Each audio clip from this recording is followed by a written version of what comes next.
Hi everybody! In that time between boxes and unboxings, I'm waiting for Ipsy any day now. I thought I would entertain cleaning my makeup brushes with a new instrument. For Christmas, I know, it's October, I haven't used it yet. I received this clean and dry, and you attach it and supposedly it cleans your brushes really well for you and you don't have to do all the work, and it sounds very exciting. So I got one of those and I never use it. I've just been cleaning them like one does, but I decided today was a good day to give it a shot. So I haven't even as much as taken it out of its box yet, but we're going to do it. Full on instructions. Lots of parts I don't know anything about, and we'll get it out of here. And we'll clean my myriad of makeup brushes that need cleaned. And we'll see how it does and see if it's worthwhile. I checked before I did this on Amazon to be sure that you could indeed still order it, because I would hate to be like, oh my goodness, guys, this is the best thing ever. Sorry, you can't have it. But it is still available. Things that look like it are available from about $11 to $30. I'm sure there's a difference. I do not know what that difference is. We'll see how they work. Okay, I have the parts out. I think this is what we're going to put all of these little collars on. Maybe we should read the instructions. And then we'll have it somewhere they think I'm going to leave it set up. They don't know me very well. Okay, let's see what this thing says. Glasses time. I'm trying a different style today. Do we like this one better? My other ones are so straight. I have a million readers. I should probably do something more aggressive than just readers. Anyway, clean and dry. Professionals recommend you clean your makeup brush every 2 to 4 weeks. I've heard professionals recommend weekly. Whatever. It says that it's not only going to clean it, but from the spinning, it's going to dry it in no time. And yes, these are called collars, and you just find the one that best fits the brush. Let's see, I picked up a big one. Let's see if I've got a big brush. Nope, too big. Smaller one. Well, this is going to be fun. And then we spin it. Okay, let's do this. Let's see what we've got. So having messed with this a while, I suspect the toughest job is always going to be finding the collar that fits tightly enough that it won't come off once I start slinging it around with this. And one that's not too big. There's not a lot of sizes. Not many of my brushes are huge, and there's not a lot of tiny little brush ones, but we'll see what we've got. Okay, we gotta get some batteries in this thing, and then we'll get some water and some soap, and we'll get it started. Okay, I think I've got this set up for our first go.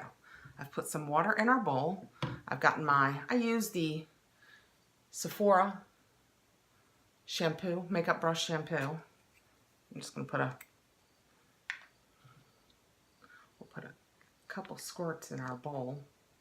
We'll see if that's enough. Who knows? I have mounted a brush. We're going to stick it in here and see what it does. Let's see what I can do here. What's the best way to do this? Okay, so let's see what we get here. Put it in there, get it wet. Can you tell what it's doing? Do we believe that's getting clean? Well, yes we do, because the water is getting brown.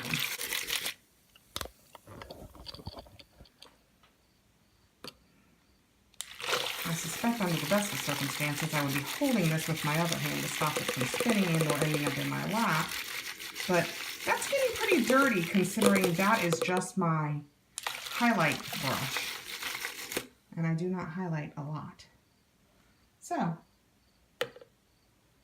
it looks pretty clean, so I whip it out, and they have you do that to get most of the water out of it.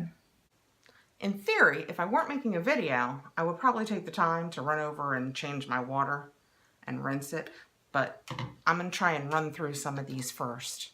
I'm trying to go least dirty to most dirty, so I don't have to change the water after every brush. So next I have a little, maybe I'll just lift it. Next I have a little eyeshadow brush. Oh yeah, look at them go. So I guess you just go through and you do that with all your brushes. I have to tell you, I've jammed that on there pretty well. I don't know how much easier this is. I'll put another one on. How much easier this is than just cleaning a brush. It is kind of fun to see the gunk come out of it. Okay, I'm going to do the rest of my brushes, then we'll rinse them, and we'll see how well we think it did. It's pretty much keeping the water contained though. I do like the spinning it dry at the end.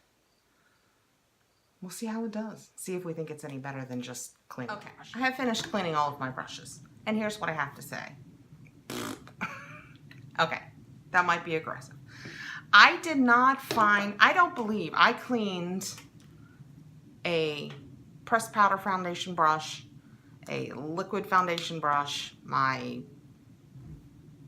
setting powder, blush, highlighter, and 3 eyeshadow brushes after at least 2 weeks of goo, and this is what I got. I'm not saying that's clean. I'm saying, you know, you've taken your foundation brush and rubbed it and gotten so much gunk that it would be way more than this. This is not enough gunk. So I'm not convinced they're clean, so I've got to go clean them the other way.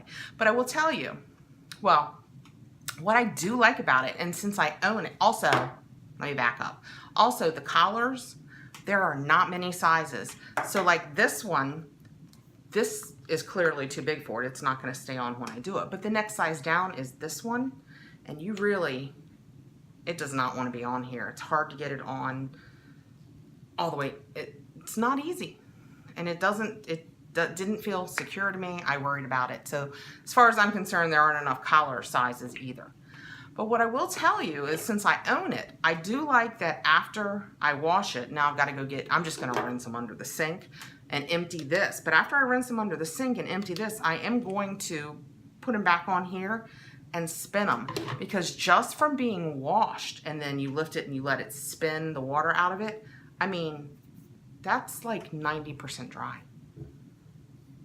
It's like 90% dry. And I love the idea of water not setting in my brushes.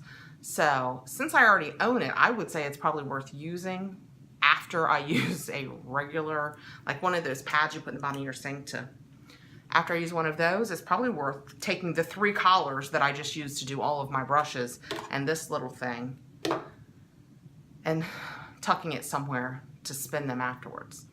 But no, this is the production, how long it took to do, the setting it up.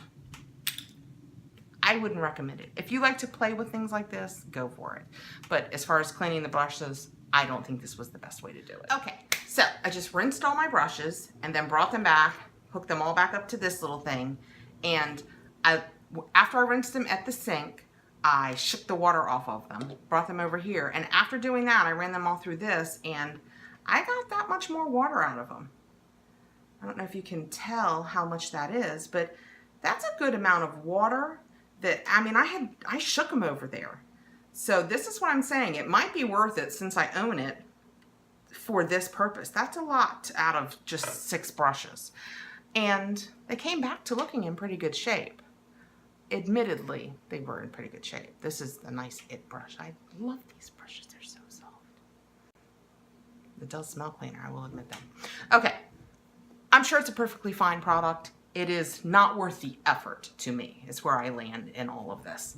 Yeah, so if you've had better luck with it and you've seen me doing something wrong, please tell me below.